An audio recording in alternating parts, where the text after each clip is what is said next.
Ineditados. Conversas para além do livro. Um programa da editora UFSM.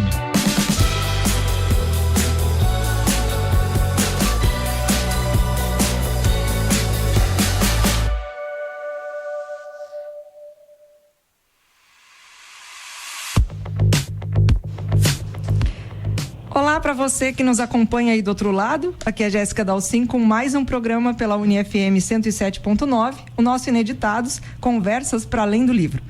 No nosso site temos uma seleção de livros com frete grátis agora durante todo o mês de maio, contemplando as ciências tecnológicas, e para junho já se prepare, o mês será da área da educação. Acesse editoraufsm.com.br, fique por dentro da nossa agenda e acompanhe aí os lançamentos e as promoções. Nós temos ações especiais durante todos os dias do ano. O livro que tu aguarda pode estar em promoção agora mesmo. E hoje nós vamos falar com o professor Tiago Bandeira Marquesan, que desde 2017 é diretor do Centro de Tecnologia aqui da UFSM, e ele vai nos contar um pouco da história, dos desafios da gestão e quais os marcos implementados no CT, quais ainda estão por vir. Muito bem-vindo, professor Tiago. Obrigado, Jéssica. Primeiro, cumprimentar a todos que nos escutam. Te agradecer a esse convite aqui para a gente poder falar um pouquinho sobre o Centro de Tecnologia aqui na Rádio Universidade. Muito bem, vamos começar então do começo. O pequeno Tiago, quando se viu pela primeira vez contemplando a engenharia ou algo relacionado à engenharia ou os temas com os quais tu trabalha hoje, que te movimentou nesse sentido? Bom, Jéssica, eu acho que me vendo um pouco como pequeno, eu sempre fui muito inquieto. Eu me lembro de, mesmo na minha juventude, eu ser alguém que tinha uma inquietude muito grande, né? Era difícil você me ver sentado em algum lugar, parado. Era uma criança elétrica? Eu era uma criança elétrica. Eu era uma criança bastante elétrica, posso dizer isso, viu? E hoje tenho um filho de 4 anos, que é o Matheus, e de certa forma ele tem isso um pouco no DNA, viu? É difícil de vê-lo sentado. Então ele também dá um cansaço no pai, às vezes, na correria do dia a dia. Mas enquanto assunto que alguém te apresentou ou que tu com o teu olhar disse, nossa, eu acho que eu ia gostar de trabalhar com isso quando eu crescesse, teve algum momento? Bom, teve um momento sim que... Bom, primeiro, eu acho que isso nasce um pouquinho quando tu vê as aptidões das crianças, né? Eu tenho um irmão, por exemplo, que é muito diferente de mim. Eu já, na minha infância, me via montando coisas, me interessava muito sempre pelas questões das áreas tecnológicas, né? Tanto em leituras quanto em filmes, e principalmente também nessa questão de mexer com brinquedos da área tecnológica. Então, a partir disso, eu sempre me despertei muito a essas áreas tecnológicas. Não sabia, lógico, qual é o curso ainda que queria. Sim. Mas eu me lembro em algum momento da minha decisão eu sou formado em engenharia elétrica, né? Eu tenho uma decisão, engenharia civil era a engenharia do momento, era a engenharia mais antiga, mais conceituada e tudo. E eu me recordo que estava numa conversa e uma amiga dos meus pais disse assim, não, a engenharia do futuro é a engenharia elétrica. Você tem que fazer engenharia elétrica. E aí eu comecei a ler um pouco mais sobre engenharia elétrica, mesmo estando decidido já em engenharia civil naquele momento. E disse, não, realmente, essa é a engenharia que eu acho que é a engenharia do futuro. As áreas tecnológicas começavam a despontar, a computação começava a despontar também naquela época. E eu disse, não, então eu vou fazer a engenharia elétrica. E me encontrei na engenharia elétrica e sempre fui um profissional muito, muito feliz com a área que escolhi, muito inquieto para entender de outras áreas também. Mas essa é uma área que me faz muito feliz, viu? E a tua graduação, eu vi que foi em 2003. 2003, isso. Eu termino a graduação em 2003, né? E, na verdade, uma das coisas que a universidade me trouxe muito é que eu, desde o primeiro semestre da graduação, quando entrei lá em 98, na graduação aqui na universidade, engenharia elétrica, desde o segundo semestre eu já fui um aluno da iniciação científica, então também eu já busquei... Eu vi ali tua pós-graduação toda feita também com outros projetos em paralelo. A gestão também está muito te acompanhando já há bastante tempo. Há bastante tempo, na verdade. Eu me lembro desde o segundo, eu vou voltar um pouquinho. Sim. Mas eu me lembro que lá no segundo grau, né? Que na minha época a gente falava segundo grau, né? Ainda. Então eu tô antigo ainda, segundo grau, mas vamos lá. Lá no meu ensino médio, Eu me lembro que eu já participava de atividades como o Junior Achievement dentro da própria escola, participava de atividades de rodas de empreendedorismo, roda de ciência. Sempre fui alguém muito inquieto em participar desses eventos, né? Então isso também, de certa forma, me despertou o que eu acho que é principal no processo de gestão, que é o saber trabalhar em grupo, né? O saber escutar, o saber trabalhar em grupo, isso para mim é fundamental. E acho que isso eu exercitei desde o meu ensino fundamental e médio. Devo muito isso à minha escola também. E agora, mais recentemente, né, a tua gestão ali no CT é desde 2017. Então, tivemos aí algumas mudanças sociais, estruturais, marcadoras da história do mundo. Como é que isso se chegou para ti? Isso quando a gente está num processo de mudança contínuo, né? Eu sempre digo isso lá no CT também, Jéssica, e a universidade é um processo de mudança contínuo porque a sociedade é um processo de mudança contínuo. E dentro desse processo de mudança, a gente tem alguns marcadores nesse processo, né? Quer dizer, a universidade está aí há 60 anos, há mais de 60 anos, né? O Centro de Tecnologia também tem sua atividade há mais de 60 anos consolidada, mas, de certa forma, ele precisa de, vamos dizer, não melhorias contínuas, mas inovações contínuas que os tornem mais ligados a esse novo aluno que está entrando, a essa nova sociedade que espera coisas novas da universidade, do Centro de Tecnologia. Então, desse parâmetro, o Centro de Tecnologia se renovou muito nos últimos anos, através do Reúne e outros programas que acabaram fazendo com que o Centro de Tecnologia tivesse muitos pensamentos novos dentro do próprio centro. Então, a mim, como aspecto de gestor, né, ou de representante de uma comunidade, nesse caso, porque é um cargo eletivo, então tu representa uma comunidade, sim, coube a indução desta mudança. Coube chamar as pessoas e dizer, olha, a nossa realidade hoje é constituída assim. Quais são os nossos problemas no Centro de Tecnologia? Bom, os problemas identificados pela comunidade são esses. E o que nós conseguimos fazer de diferente, né? E eu sempre fui muito inquieto com isso. Quer dizer, eu sempre digo, olha, a gente tem que melhorar continuamente. E dentro dessas melhorias, a gente passou por um processo de reestruturação administrativa das unidades de ensino, que a gente discutiu com todas as direções de unidade, né? Não foi o CT o protagonista disso, na verdade isso surge dentro do Fórum de Diretores, e claro que me envolvi nessa discussão, como sempre fui proativo nessas discussões, discutimos com a nossa comunidade e hoje implantamos, quer dizer, estamos em fase final de implantação dessas reestruturações administrativas dentro do CT. Depois vimos também que nós precisávamos de melhorias acadêmicas. O Centro de Tecnologia tem 11 cursos de engenharia, o curso de Ciência da Computação, Sistemas de Informação e também o curso de Arquitetura e Urbanismo. Então, nós precisávamos, de certa forma, integrar mais essa discussão de PPCs desses cursos, dos projetos políticos pedagógicos desses cursos. E aí surgiam duas metas acadêmicas para o Centro de Tecnologia. Uma meta que era a rediscussão integrada dos projetos políticos pedagógicos dos cursos, de forma que a formação hoje, aí vem um pouco o que a sociedade espera da gente, ela é uma formação mais transversal. Quer dizer, sim, hoje eu digo cada vez mais que eu preciso que o meu aluno, embora ele vai ter uma vocação, ele vai ter uma formação, ele precisa de olhar de mundo, né? E esse olhar de mundo, ele vai se dar através de uma formação integrada disso. Ele tem que aprender outros conceitos, como a lidar com as divergências, a lidar com as diferenças, a tudo isso, então, que é esse contexto, porque no momento que parece que não é assim, mas no momento que eu coloco um engenheiro eletricista e um engenheiro civil dentro da mesma sala discutindo sobre a mesma ótica de um projeto, é lógico que vão surgir divergências, né, a respeito da interação desses projetos. Então a gente precisava criar esse contexto no CT, e aí nós passamos uma discussão que virou acadêmica, e essa discussão acadêmica culminou, então, numa integração maior dos nossos currículos, né?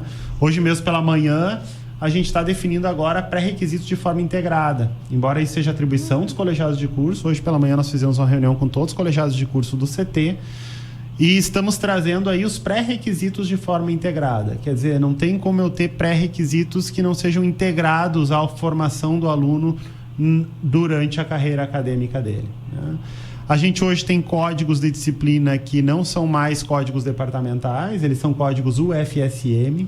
Então, eu tenho disciplinas no Centro de Tecnologia como Algoritmo e Programação, que é uma disciplina UFSM 0013. Então, essa disciplina é uma disciplina Algoritmo e Programação que ela serve de base a vários cursos de Tecnologia, a mesma disciplina. Isso promove, primeiro, uma característica de disciplina do CT e também a possibilidade de uma maior integração curricular do jovem que escolhe fazer engenharia ou escolhe fazer um curso das áreas tecnológicas, como ciências, sistemas ou arquitetura e urbanismo, e se depara com um mundo de opções dentro dessa atividade. Coloca os cursos em diálogo como vocês estão planejando, porque existindo esse denominador comum, pode-se fazer uma disciplina num outro curso ali, não precisa trocar de curso, mas aquela curiosidade que às vezes é inerente ao idealismo mais de quem está entrando, né, do jovem, eu quero conhecer os outros cursos, quero fazer as DCGs, que são disciplinas complementares, né, atividades complementares, e não vai ficar, né, entre aspas, boiando quando entra na sala de aula, porque sabe o que esperar. Perfeito. E uma outra questão também, Jéssica, hoje a gente cria o que a gente chama de projetos integradores. Esses projetos integradores são DCGs, as disciplinas complementares, mas elas são transversais aos cursos. Sim. E o que eu faço com isso? Eu consigo ter a ótica de um projeto com a visão de diferentes cursos de formação, que é a grande necessidade do nosso aluno hoje, quando ele for para o mercado aí fora, ou quando ele for para a sociedade, ele se formar e voltar para a sociedade, é ter essa visão multidimensional. Então, de certa forma, dado um trabalho da comunidade do Centro de Tecnologia, o que a gente está fazendo lá é mudando um pouco a formação por caixas, né? Quer dizer, eu não tenho mais um curso em que eu vou formar uma caixa dentro daquele curso. Não. Eu permito que, para além da formação específica, eu tenha uma formação que transcenda esta caixa e que passe a conversar com as outras caixas também, furando um pouco essas barreiras e, ao mesmo tempo, dando uma constituição de formação integral ao nosso aluno e mais conectada com o que ele espera da universidade e com o que ele espera da sociedade aí fora também, o que a sociedade espera dele, melhor dizendo, né? Aí fora. Eu vejo isso como uma quebra até de paradigma, porque dentro da universidade nós temos aí os diferentes centros, as diferentes características, né, de cursos, e as exatas, as naturais e as tecnológicas são mais frias, mais isoladas, cartesianas, exato. Isso aí quebra com esse conceito, né? Quebra porque a gente consegue ter algumas disciplinas ofertadas hoje que sejam transversais aos cursos, como o meio ambiente, como o empreendedorismo. Quer dizer, disciplinas que vêm também para dar outros contextos, o contexto de sustentabilidade, engenharia, o contexto de empreendedorismo, engenharia também, né? Não o empreender apenas de abrir um negócio, mas o empreender também de ser proativo no local onde tu está, né? No local onde tu desempenha a tua função para a sociedade, tu ser proativo naquele local. Então, o empreendedorismo nesse sentido. Então, tudo isso são novas vertentes que nós estamos trabalhando no Centro de Tecnologia através de um processo de inovação do ensino. É claro que esse processo ele é constituído. Primeiro, a gente tem um grupo de professores que são um grupo de trabalho, um GT, que trabalhou em duas óticas básicas. Um que a gente chamou de GT básico, trabalhou todas essas partes básicas, e o outro que nós criamos chamamos de GT extensão, que criou um pouco essa integração das nossas disciplinas com a sociedade. De que maneira nós faríamos essa integração entre esses dois GTs? Já vem trabalhando há quase 3 anos, então nessas duas óticas. E agora nós culminamos numa comissão, e aí para dar continuidade a esse projeto, que é uma comissão de inovação no ensino. E aí nós estamos focando muito no ensino de graduação, né? Então a comissão de inovação no ensino, ela tem a grande premissa de manter o acompanhamento dentro dos nossos cursos de graduação, na formação e trazendo inovações transversais aos cursos do Centro de Tecnologia. Esse é o ponto principal desta comissão, que está instituída em regimento do Centro de Tecnologia e que começa a trabalhar agora a partir da criação anterior desses grupos de trabalho. Eu conversava aqui em uma ocasião anterior sobre o chamado tripé da instituição, que agora virou um quadrilátero, né? Porque nós temos a Pró-Reitoria de Inovação. E aí nós temos um caminho aí que vai... Não que não fosse antes devidamente cuidado ou estabelecido, mas agora existe esse lado institucional que leva adiante a bandeira, né? Com igual importância quanto as outras, né? Como é que isso chega para vocês que estão lidando diretamente com essas questões de inovação? Perfeito. Para a gente chega da seguinte maneira. Primeiro, eu gosto sempre de fazer uma analogia da universidade com um pouco do contexto que a gente tem de tríplice hélice na inovação, né? A tríplice hélice na inovação lá, a gente tinha sempre o governo, né? A gente tinha as empresas, a sociedade organizada, né? E eu podia colocar a universidade como incentivador disso na Tríplice Hélice. E aí depois se faltava um elemento que era a sociedade, quer dizer, o que a sociedade esperava da Tríplice Hélice, e aí se criou a hélice quádrupla. Eu acho que a universidade vai mais ou menos nesse sentido de criar a hélice quádrupla hoje, né? Ela tem o ensino, a pesquisa, a extensão, mas ela traz a inovação também. Embora essa inovação, a inovação colocada da maneira que está, mas ela permeia todas as outras áreas. Então, eu enxergo a inovação não como um outro pilar na universidade, mas como algo que permeia. Quer dizer, eu tenho inovações no ensino, eu tenho inovações na pesquisa e eu tenho inovações também na extensão. Porque dentro dessas dinâmicas de ensino, pesquisa e extensão, nós temos que nos reinventar ou nos rever a cada momento, frente às novas demandas que a gente tem da sociedade e do nosso aluno que está chegando. Então, esse ponto para nós é muito importante. A gente olhar no Centro de Tecnologia a inovação como permeando a graduação, permeando a pesquisa e permeando a nossa extensão. E aí vou te dar alguns exemplos disso, né? Eu não consigo cobrar do meu aluno de graduação que ele tenha que buscar oportunidades e outros idiomas, porque eu tenho que dizer para ele hoje que o Centro de Tecnologia não está formando ele mais para o Brasil, que no novo contexto ele está formando um engenheiro para o mundo. Mesmo que eu tenha muitas vezes ofertas dentro da universidade de idiomas de forma gratuita ao nosso aluno, como que eu motivo ele a buscar? Então, a gente mudou toda a sinalização do centro para bilíngue. Então, eu tenho toda a minha sinalização português e inglês nas secretarias. Então, para além de cobrar isso, eu mostro para o nosso aluno que a nossa unidade do ensino está se preparando para a internacionalização, ou está no contexto da internacionalização. Eu procuro hoje fazer parcerias com universidades que me permitam ter ou bolsa, quer dizer, que o nosso aluno tenha bolsa de estudo no exterior mesmo na graduação, ou que ele tenha a oportunidade de conseguir se candidatar em editais para ter estas oportunidades fora daqui também. Porque aí eu trago um novo contexto de formação para o CT, que independente do nosso aluno, da condição econômica que ele tenha naquele momento que ele está cursando, ele tem uma janela de oportunidades dentro do Centro de Tecnologia. Porque a gente entende um pouco o CT com essa janela de oportunidades. Na pesquisa, a gente promoveu a integração hoje da nossa pesquisa enquanto secretarias integradas, que as unidades foram nesse caminho, mas também salas de aula. Então, hoje eu tenho salas de aula integradas e eu tenho um ambiente de coworking que é de todos os alunos de pós do CT. Então, nesse ambiente de coworking, eu vou ter alunos da engenharia de produção, alunos da engenharia elétrica, alunos de outras engenharias coabitando este ambiente de coworking. E muitas vezes discutindo os seus trabalhos nesse ambiente. E muitas vezes criando novos trabalhos que têm uma visão multiprofissional e não aquela visão engessada. Então, são iniciativas que a comunidade do CT vem tendo no sentido de inovar e de estar mais conectado à realidade de formação, né, do nosso indivíduo. Eu percebo que de uns tempos para cá, a universidade, claro, os cursos vão crescendo, aumenta a oferta, maior número de alunos e vários centros estão divididos em vários prédios. Então, essas iniciativas que tu coloca aqui são muito importantes para que os alunos também entendam, e toda a comunidade que circula por esses espaços, né? Que não é o prédio da engenharia, o prédio da arquitetura, não, todos são de todos, podem ser ocupados por todos. Não é? É um espaço de diálogo. E é um espaço de construção, né? Fundamentalmente construção. Um exemplo disso é quando nós fizemos agora as reformulações curriculares.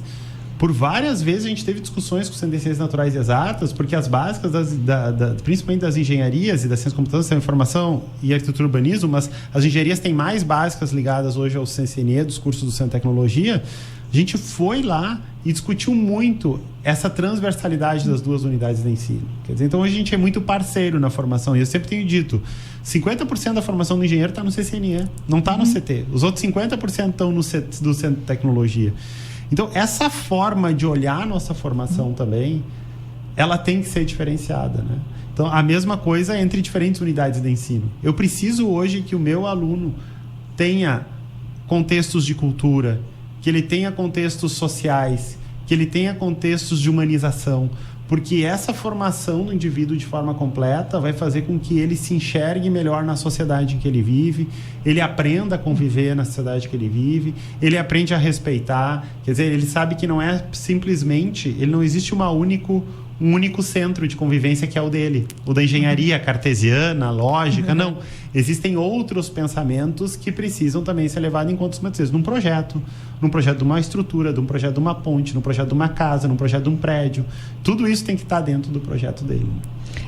Conversávamos também agora, pouco antes de eu vir para cá, as questões rizomáticas da universidade. Então, isso, às vezes é difícil de quem está chegando, até pela própria questão etária, que entram muito jovens, às vezes falta um pouco de arcabouço, de vivência para entrar nesse diálogo, né?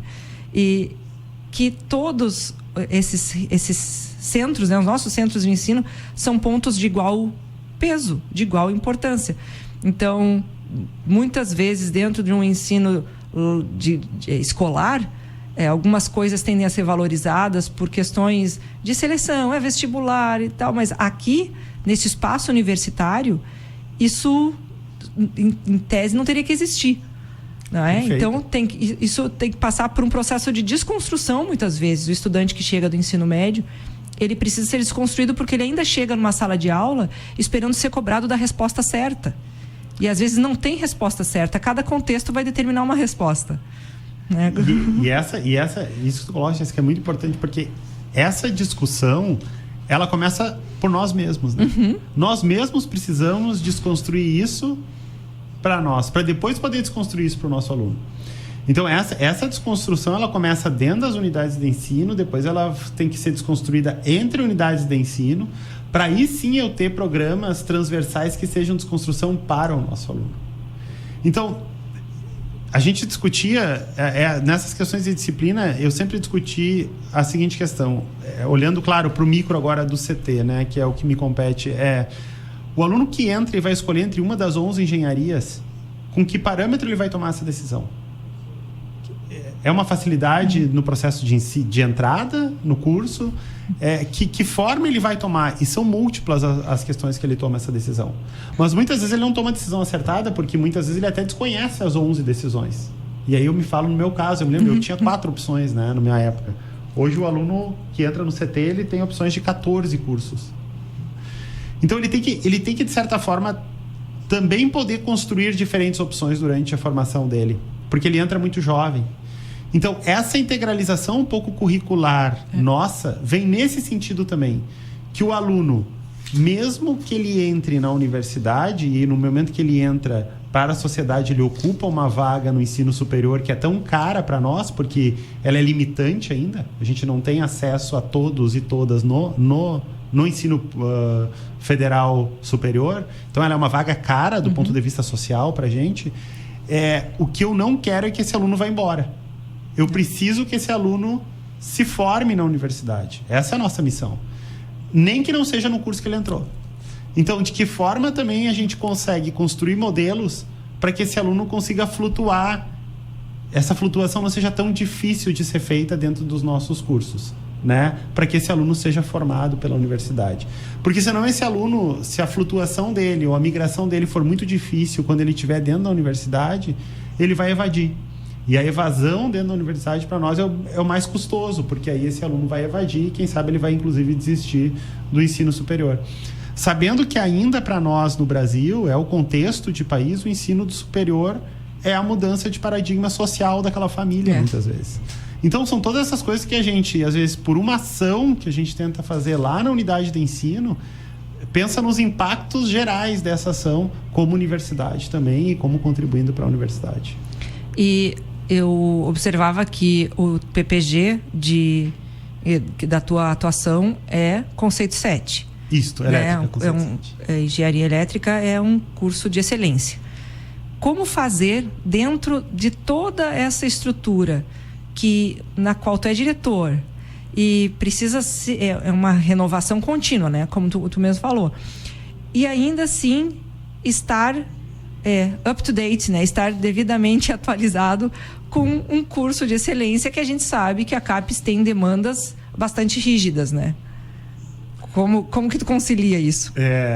Eu te diria assim, primeiro, não é fácil conciliar tudo isso, é lógico, mas se a gente não tivesse equipe, a gente não conseguiria solicitar tudo isso. Então, hoje, na verdade, eu me considero parte de um time. E é assim que funciona. Então, para te ter uma ideia, hoje eu vou te dar assim, alguns números. Eu tenho 12 alunos de mestrado e doutorado que eu oriento. Claro, estou num conceito 7, então me exige uma dedicação e uma produção. Coordeno mais 2 projetos de pesquisa que têm financiamento externo da universidade, então demandam também bastante disso, porque os alunos estão dentro desse projeto, você tem relatórios mensais para fazer desses projetos, existem compras a serem feitas, e todos os processos que muitos docentes da universidade eu conhecem muito bem, e técnicos também que participam desses processos. E, claro, e mais toda a gestão e direção do Centro de Tecnologia, e ainda participo em alguns comitês fora da universidade. Eu vou tocar neles mais adiante. Mas, assim, veja... E ainda tem um filhinho de 4 anos. E ainda tem um filho de 4 anos, que esse demanda bastante também, e esse é uma das prioridades, eu sempre digo, esse é uma das minhas prioridades. Então, o que acontece nesse ponto? Não seria possível se não tivesse equipe. Então, hoje...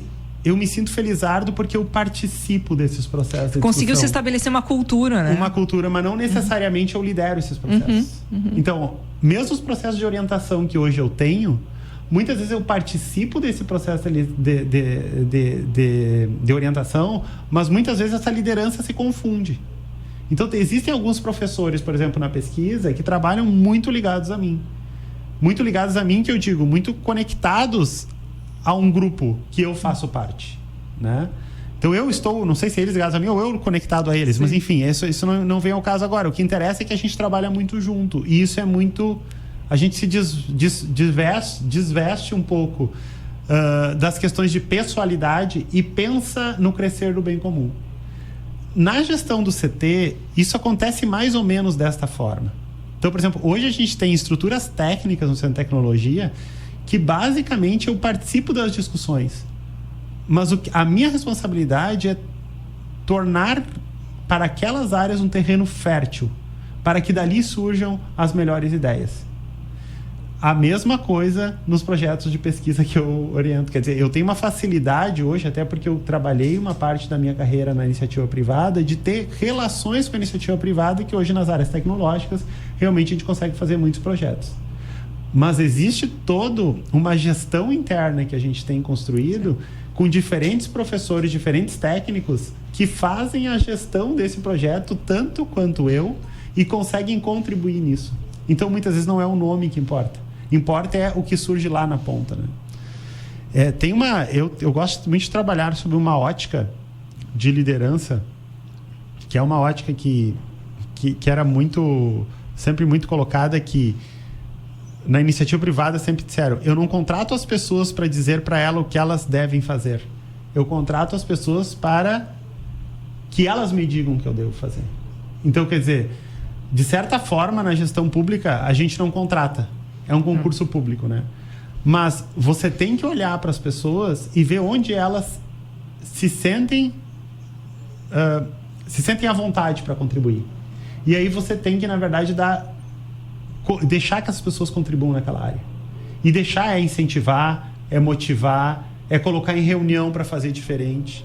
Essas reformulações que eu estou te falando do Centro de Tecnologia, eu participei de quase todas as reuniões, mas a maioria das ideias vem da onde? Vieram da base, vieram das coordenações de curso, vieram dos NDEs dos cursos, de como fazer. Todo mundo sabia o problema. Ao gestor da unidade, a mim coube fazer as reuniões em conjunto e colocar um cronograma e prazos para que a gente achasse as soluções para aqueles problemas. E essas soluções vieram à medida que as pessoas começaram a discutir, à medida que aquilo começou a se tornar efervescente e assim por diante. Então, é autogestão, né? É autogestão, Isso é um pouco do que... Porque essa frase que eu falei é um pouco do Steve Jobs. Então, é um pouco do que ele fazia no processo de autogestão dele para conseguir as inovações que ele conseguiu. Então, esse processo de autogestão para a inovação, para mim, é fundamental. Porque se você estabelecer somente uma liderança, no momento que essa liderança morreu, o processo morreu. Então, na verdade, o que você tem que conseguir no processo de liderança é que o processo continue independente de quem estiver à frente dele, que é o grande desafio, né? Eu entendo também que existe uma aquisição daquele momento, daquele espaço, como algo a ser perpetuado. Então, aquelas pessoas que vão estar diretamente envolvidas naquele processo é que melhor precisam entender como vão se conectar com ele, se autogerir também a si nesses processos que estão sendo construídos, porque o dia a dia vai caber a elas. Então não adianta muito alguém chegar com uma planilha bem bonita e dizer a partir de amanhã vai ser assim, se todas aquelas outras pessoas não entendem aquilo ali como algo alienígena, que elas sequer vão conseguir cumprir. E eventualmente, talvez com mais frequência do que devesse, isso nós vemos acontecer em vários espaços, inclusive espaços públicos. Então, porque chega uma legislação e diz, não é bem isso, a partir de amanhã vamos funcionar diferente e vai ser de tal jeito. E as pessoas se olham e dizem, tudo bem, o papel pode dizer o que quiser, eu vou continuar fazendo do meu jeito. E é isso que tem que se evitar, né? Em busca da inovação. Isso, e dessa forma o processo morre. Então, claro. e se a gente matar o processo, a gente não dá continuidade à inovação, à qualificação, ao repensar, porque o processo vai morrer ali. E muitas vezes ele vai morrer e voltar ao ponto lá inicial, onde muita gente já gastou muita energia. Então, o processo de construção é um pouco do processo de ter o processo para si, quer dizer, as pessoas se sentirem incluídas nesse processo de construção da coisa. Agora, sem tu muitas vezes também deixar essa construção não ser ordenada. E aí esse é o grande desafio, porque se você colocar isso numa sala e dizer cada um dá sua opinião e ok, as opiniões vão morrer ali. Não. Você, de certa forma, tem que conseguir uma ordenação dessa opinião. Então você tem um equilíbrio entre o ordenar isso de certa forma e garantir com que as dinâmicas e ideias cresçam num sentido de construção e não no sentido destrutivo. Tem que ser propositivo, né? Propositivo, isso mesmo. E, ao mesmo tempo, o desafio de que isso seja perene, né? No âmbito institucional. Quando estava dando uma lida no teu currículo, eu observei que teu trabalho na questão acadêmica, científica, também, de certa forma, perpetua esse tipo de pensamento. Porque um dos trabalhos mais recentes é Melhores Práticas de Transformadores no Brasil. E eu achei isso muito peculiar, porque são estruturas de base que nós temos no Brasil e tu está pensando como vamos fazer isso diferente. Quer dizer, aquilo que está no nosso cenário, no dia a dia, parece que é o estado da arte perenemente para aquilo ali. E aí tu vem com uma pesquisa que vem buscar melhores práticas para isso. Conta pra gente aí como é que é o teu trabalho. Isso, vamos pegar um pouquinho da área técnica, né? Falar um pouquinho dos conceitos também, o que se entende hoje por transformadores no Brasil, a partir de onde que tu constrói esse pensamento? Transformadores são grandes equipamentos de subestações de energia hoje. São equipamentos consolidados há 100 anos. Exato. Então aí se no você nosso olhar horizonte, para o transformador, você vai dizer assim, que inovação eu tenho aqui, entende? Eu não tenho o que fazer, tudo já foi feito, é algo consolidado e tudo. Mas, na verdade, aí você começa a buscar alguns parâmetros dentro dessa tecnologia e você vê que há muita coisa a fazer. Quer dizer, você vai ver que muita da energia gerada, por exemplo, é perdida nesses equipamentos. Então, de que forma é a melhor eficiência desses equipamentos? Você vai ver que você tem que trabalhar com novos contextos de materiais que sejam sustentáveis e que sejam amigos ambientais. Então, eu vou te dar um exemplo. Um transformador de uma subestação hoje pode ter ali dentro 60 mil litros de óleo isolante. Se ele for a base mineral e eu tiver um vazamento no solo, eu tenho uma grande contaminação. E muitas dessas subestações de energia também estão perto de córregos ou de nascentes. Então, uma das tecnologias que a gente desenvolve e que hoje é uma tecnologia que está no mercado, e a gente desenvolveu lá no passado, em parceria com muitas empresas, é o óleo vegetal isolante com 99% de biodegradabilidade quando em contato com o meio ambiente, justamente trazendo um isolante elétrico que pudesse ser utilizado no equipamento. E que no cotidiano não vai fazer diferença. E que no cotidiano não faz diferença, mas lá no equipamento acaba fazendo diferença. Hoje a gente tem um novo contexto também na questão da distribuição da energia, né? Todo mundo vê a questão solar. A demanda energética está demais. Então, isso tem afetado a confiabilidade do sistema de transmissão e distribuição. Então, de que maneira também essas tecnologias, a gente tem um projeto agora que está avaliando, de que maneira esses transitórios que a gente passa a ter no sistema, dada a conexão de veículos elétricos e tudo, vão afetar a confiabilidade do nosso sistema elétrico como ele está hoje. E, de repente, vão começar a ter problemas de fornecimento de energia, porque eu vou ter queimas de equipamentos, dado esses transitórios do novo conceito do sistema. Então, tudo isso são pesquisas que a gente está fazendo, sempre pensando na melhoria da sociedade. Quer dizer, como eu vou garantir o fornecimento para a sociedade? A que custo isso vai ser garantido? Que novos equipamentos a gente vai precisar colocar lá? Então, são coisas, são questões técnicas e de pesquisa que a gente vem trabalhando. E eu sempre fui muito de mudar. Eu vou só contar uma história, porque para chegar nessa área que eu pesquiso hoje, se você olhar meu título de doutorado, ele não tem nada a ver com a minha área de pesquisa hoje. Quer dizer, claro, ele é na mesma área, ele é engenharia elétrica, mas o meu título de doutorado é na parte de iluminação. Então, eu fiz toda a minha tese de doutorado na área de iluminação. Hoje a gente tem um grupo também no CT, o GEDRI, no qual eu fiz parte durante muito tempo, que é muito forte também na área de sistemas de iluminação. Mas eu migrei. E eu migrei porque eu fui ao mercado e trabalhei nesta outra área. E quando voltei para a universidade, as minhas relações de pesquisa, tanto mundo quanto Brasil, eram muito mais uma outra área de pesquisa, que era a área que eu trabalhava na indústria, do que propriamente a área que eu tinha feito meu doutorado. Sim. Então, hoje eu oriento numa área, eu não tenho mais nenhuma orientação, encerrei minhas últimas orientações em área de sistema de iluminação, eu oriento numa área que não é a área. Então, eu sou muito também de dizer, bom, eu me tornei doutor em uma área, mas na verdade eu me tornei doutor porque eu conheço a metodologia de pesquisa. Isso me dá a capacidade de ser um pesquisador em diferentes áreas também. Claro, desde que limitado a área, claro, a grande área do conhecimento, né? Não poderia ser um pesquisador numa área em que eu não tenha, pelo menos, atribuições para ser. Mas isso me dá essa capacidade. Então, eu nunca fui alguém que me disse assim, não, tu vai ficar o tempo inteiro na tua caixa. Eu sempre procurei também conhecer de tudo. Isso, de certa forma, me deu capacidade de circular em outras áreas e até hoje ser pesquisador numa área que nem é a minha área de formação dentro da escola de doutorado, né? Tivemos a feliz coincidência aqui de entrar no estúdio e tinha em cima da mesa, eu gosto dessas sincronicidades, estava em cima da mesa me esperando. O FSM conta com 9 estações de recarga para veículos elétricos. Como é que a universidade tem amparado, já nesse quesito de inovação, vários projetos e dado assistência também com a relação aos veículos elétricos e as placas solares, né? Que a gente tem visto aí uma proliferação de empresas e muitos que foram da incubadora, da UFSM, acredito que sejam egressos do CT, né? Isso. Alguns são egressos do CT, sim, né? Hoje a gente tem algumas empresas incubadas aqui na universidade de nossos alunos que são egressos do CT, outras que foram incubadas e hoje já estão no mercado. Então, cabe também a nós, como universidade e como Centro de Tecnologia, criar essa janela, né? Em parceria com a Agitec, à época, agora a Pró-Reitoria de Inovação. Eu fiz parte da construção da Agitec, né? Durante os primeiros 4 anos da agência também. Então, e sempre fui um motivador, sempre me motivou muito essa área de inovação, da transferência tecnológica, da universidade contribuir com a sociedade também, dessa forma de formação de startups e tudo mais.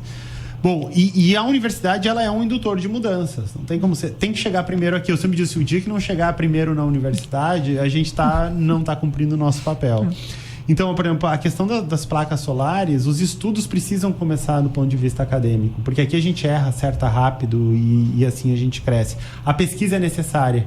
Então, a pesquisa vai acontecer para algo que, na nossa área tecnológica, vai chegar no mercado daqui 10, 15 anos, talvez.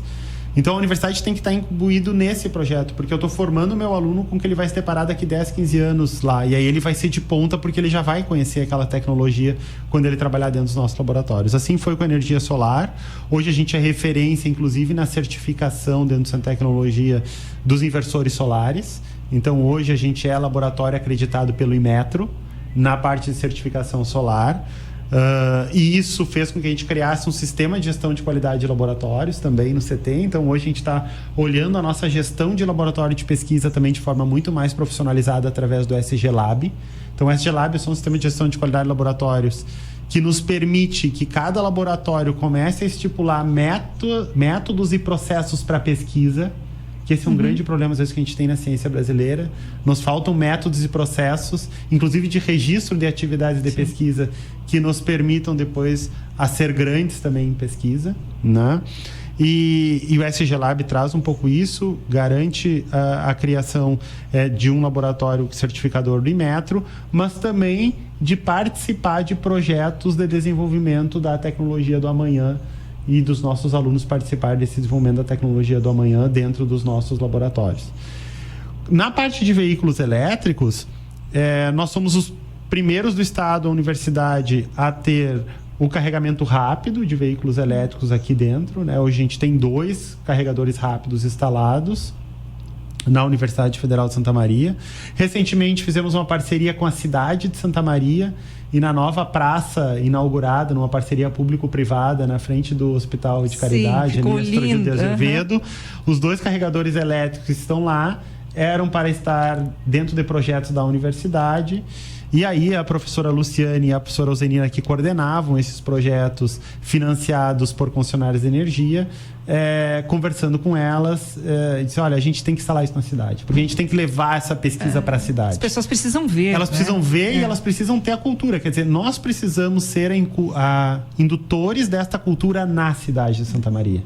E aí esses 2 carregadores foram instalados lá na praça, estão instalados lá na praça, né? Porque aí a universidade transborda também para lá e de certa forma diz, olha, veículo elétrico é uma realidade de médio prazo, temos as questões ambientais que precisam ser tratadas nesse momento e a gente está hoje com vários projetos de desenvolvimento na parte de mobilidade elétrica, que é vamos dizer assim, um termo mais amplo, né? Não trata somente do veículo como um carro, mas trata a mobilidade elétrica como um todo, né? Então a gente de certa forma faz parte desse cenário e é indutor disso na cidade de Santa Maria. Quer dizer, colocar 2 carregadores elétricos na praça lá, ele tem para nós um significado, mostrar, olha, a cidade está se preparando para a mobilidade elétrica e é favorável a isso. E aí, claro, em parceria tanto com a Unicred, no caso lá, e com a Prefeitura Municipal de Santa Maria também. E para quem nos escuta e que não temos aí, né, às vezes, né, a rádio, nós não sabemos exatamente quais as fronteiras, né? Quem mais nos escuta aqui em Santa Maria, então nós temos uma praça que foi revitalizada, né, em frente ao Hospital de Caridade, e foram colocados brinquedos e ela é toda iluminada com iluminação solar, né? Então é uma praça que num determinado momento se tinha talvez até um receio de transitar porque era escura, porque, né, tinha situações ali de algum risco, e que agora, pelo menos às vezes que eu tenho passado por ali, a praça, se é um dia de sol, a praça está sempre lotada, com famílias, com pessoas estudando, pessoas fazendo ensaios fotográficos, que eu achei sensacional. E isso tem tudo a ver com essa parceria, né? E aí tu vê como a revitalização do ambiente traz aquele ambiente vida. Né? Mas não vida do ponto de vista de ser um ambiente revitalizado do ponto de vista da infraestrutura, mas ele traz vida porque ele traz as pessoas para o local. Eu sempre digo isso do campus da universidade da mesma forma. Quer dizer, o campus da universidade, no final de semana, ele traz vida, ele traz a sociedade para cá, para dentro. Porque as pessoas acolheram, né, como um local para esse fim. E se enxergam a universidade como parte do seu cotidiano, nem que seja ainda no final de semana. E quiçá no futuro como um ambiente de conhecimento, um ambiente de estudo, né? Um ambiente de formação, um ambiente de melhoria profissional, um ambiente de mudança da ciência, um ambiente... Enfim, acho que esse ecossistema é que a universidade tem que se inserir, tem se inserido cada vez mais. Eu acho que eu fico muito feliz com isso.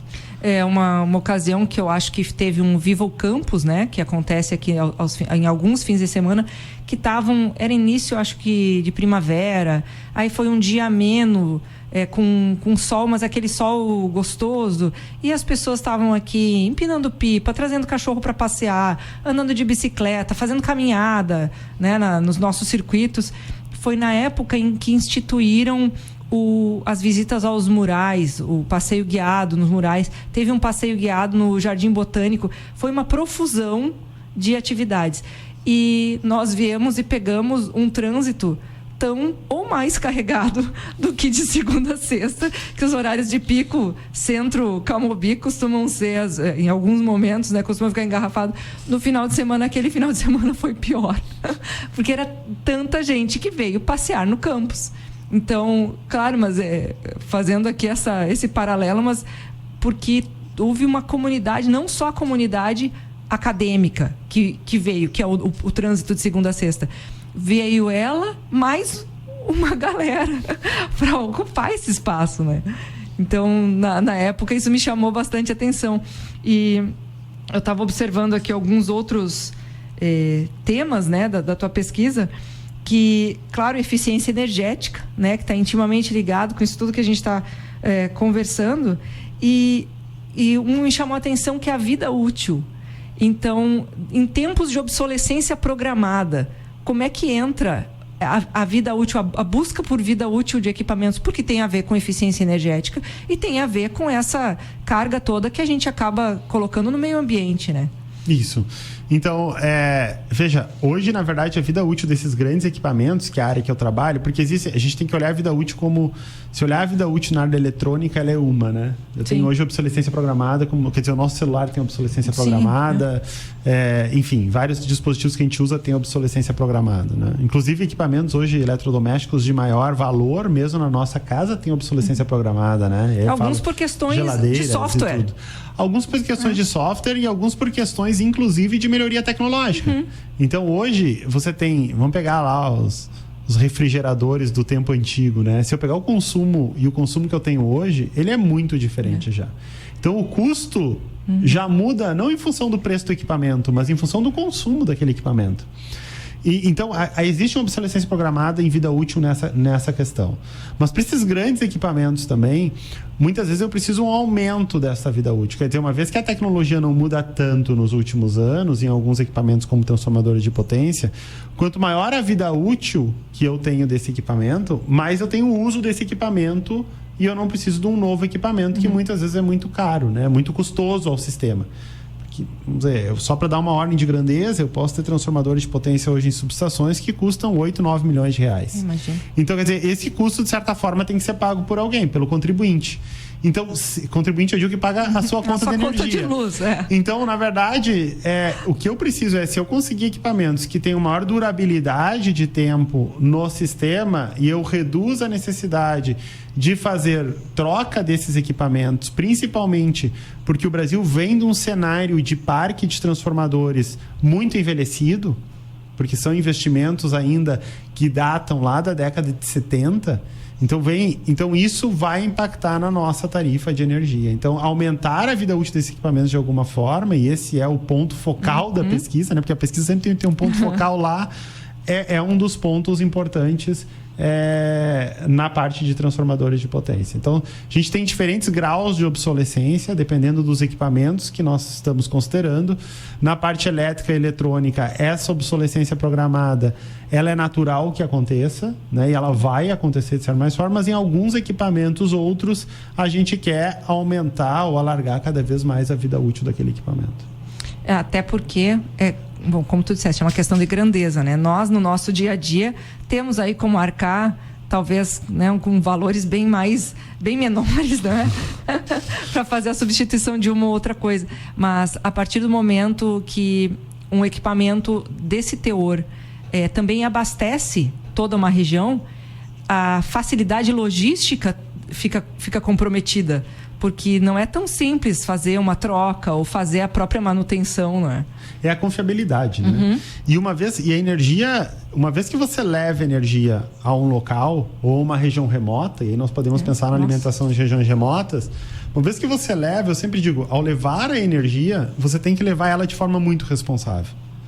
Porque uma vez que você coloca aquela pessoa no contato com a energia, ela passa a ter capacidade de viver mais no período noturno, ela passa a ter capacidade de ter, de repente, um refrigerador para guardar as coisas ou outras coisas, e aí você tem que relevar com muita responsabilidade e confiabilidade, porque no momento que você dá isso, se você tirar, você causa um prejuízo enorme, né? E então, essa responsabilidade e confiabilidade está ligado à maior vida útil desses equipamentos, é o que a gente busca também nas nossas pesquisas.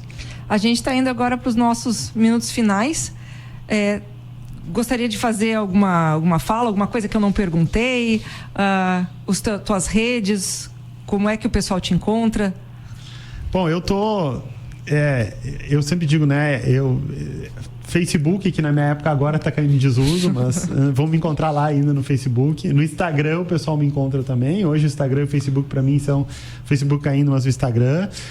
Não vai me encontrar no Twitter, porque eu não consigo gerenciar esse monte de redes ao mesmo tempo, mas vai me encontrar no LinkedIn também. Então, acho que vai me encontrar também no Centro de Tecnologia, né? Qual que é o teu perfil em alguma dessas redes? É Thiago Barquesan. Thiago Marquesan, T Marquesan no Instagram, né? No Instagram é T Marquesan, mas se colocar Thiago Marquesan lá, eu já fiz o teste, vai me encontrar também, tá? Então é Thiago sem H, né? MARCHESAN. Então vai me encontrar lá e vai acompanhar um pouquinho mais ou menos do que eu tenho feito e das coisas que me motivam, talvez aí. A gente costuma sempre lembrar as pessoas que no teu cotidiano, muito provavelmente, as redes tu eventualmente vai ter, eu brinco porque às vezes as pessoas me procuram, nós temos um perfil que é o @ineditadospodcast, que é o do podcast, e tem o meu, que é o @Jéssica Dalcin da Silva, e aí tem foto de gato, tem foto da comida, tem foto de um monte de coisa. Gerenciar isso, eu não sou totalmente expertise em redes sociais, viu, Jéssica? Essa gestão pra mim é um eterno aprendizado ainda, tá? E quando a gente acha que tá aprendendo, muda, né? Isso. Muda a rede. Mas esses dias eu me peguei dizendo assim, poxa, eu já falei 2 vezes ao telefone hoje, acho que estou batendo meu recorde, então eu procuro também tratar muito hoje por WhatsApp e usar outras tecnologias, sem dúvida nenhuma. Eu acho que a tecnologia está aí, se ela souber... Eu digo, eu tenho um filho de 4 anos e se eu souber utilizar bem a tecnologia, ela funciona para o bem.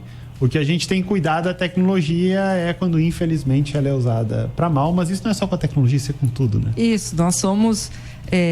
nós somos o transformador, sem querer fazer um trocadilho aqui, mas nós somos transformadores potenciais, sempre, né? Então aquilo que chega em nós, é a gente que vai fazer o uso pro bem ou pro mal. Isso. Né? Então... E quanto melhor a gente fizer o uso pro bem, mais eficiente seremos. Né? Com essa frase, com esse conhecimento, então, essa moral da história, a gente vai encerrando o nosso Ineditados de hoje. Lembrando que no nosso site a gente está ainda com a seleção de livros com frete grátis durante o mês de maio, então até 31 de maio. Temos as ciências tecnológicas no nosso foco. Temos outros livros também em promoção, mas as ciências tecnológicas é que estão com frete grátis. Para junho, o mês vai ser da área da educação, então, se tu já está de olho em algum livro da área da educação, já pode colocar no carrinho, porque teremos frete grátis no mês que vem. Acessa editoraufsm.com.br para ficar por dentro da nossa agenda, e na nossa agenda tu consegue ver quais que vão ser os centros e as áreas de conhecimento também para os outros meses. Então já dá aí para se organizar. Nós temos a nossa loja física aqui no campus da universidade, atrás dos Correios, ali é logo após o arco.